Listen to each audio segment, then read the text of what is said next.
అసలు మా ఇంటికి పోకుండా ఉండాల్సింది, పోయి తప్పు చేస్తున్నాను.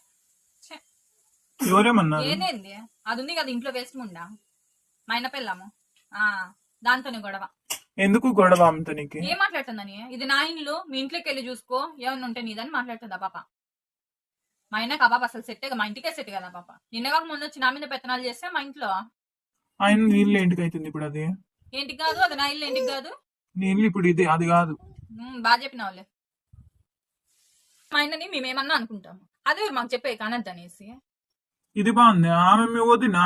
మా ఇంట్లో పెత్తనాలు నా మీద చేస్తే ఒప్పుకునేదిలా. రేపు మా చెల్లెలు కూడా ఇట్లా పెత్తనాలు చేయొద్దంటే? మీ చెల్లి ఏంటికంటుంది?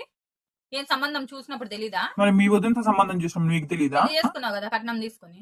అంటే వాళ్ళ అమ్మ ఆమె కట్నం ఇచ్చి చేయలేదా? నీకోటేనా కట్నం ఇచ్చినది? అంటే మీ ఇంట్లో పోయి నువ్వు పెత్తనాలు చేయాలి, దానికి సపోర్ట్ చేసి మాట్లాడతాను. కానీ ఆమె మాత్రం మిమ్మల్ని ఏం అనకూడదు. ఈ ఇల్లు నీకెట్లో, ఆ ఇల్లు కూడా ఆమె కట్లే. ఏమన్నా అనే రైట్ ఉంటది. నువ్వు ఆడికెళ్ళి మాట్లాడే హక్కు నీకు లేదు. ఏదన్నా ఉంటే నువ్వు ఈడ మాట్లాడుకోవాలా, అంతేగాని ఆడికి పోయి ఆమె మీద మాట్లాడితే ఏంటికి గమని ఉంటుంది ఆమె. ఆ ఇంటికి ఆమె సెట్ కాకపోతే మా ఇంటికి కూడా నువ్వు సెట్ కావు. ఆమెకు విడాకులు ఇవ్వని, నేను కూడా నీకు విడాకులు ఇస్తే వెళ్ళి మీ ఇంట్లో ప్రశాంతంగా కూర్చొని పెత్తనాలు చేసి. అయినా ఏమో బయట నుంచి వచ్చింది కదా, మేము వెళ్ళి ఆమె మీద పెత్తనాలు చేయాలా, మేము చెప్పిందే వినాలా అనే ఆలోచనలు మానుకో. నువ్వు కూడా ఇప్పుడు మా ఇంట్లో బయట నుంచి వచ్చిందానివి. మేము అట్లే నిన్ను చూసినామంటే ఇంట్లో కాపురం చేయలేదు.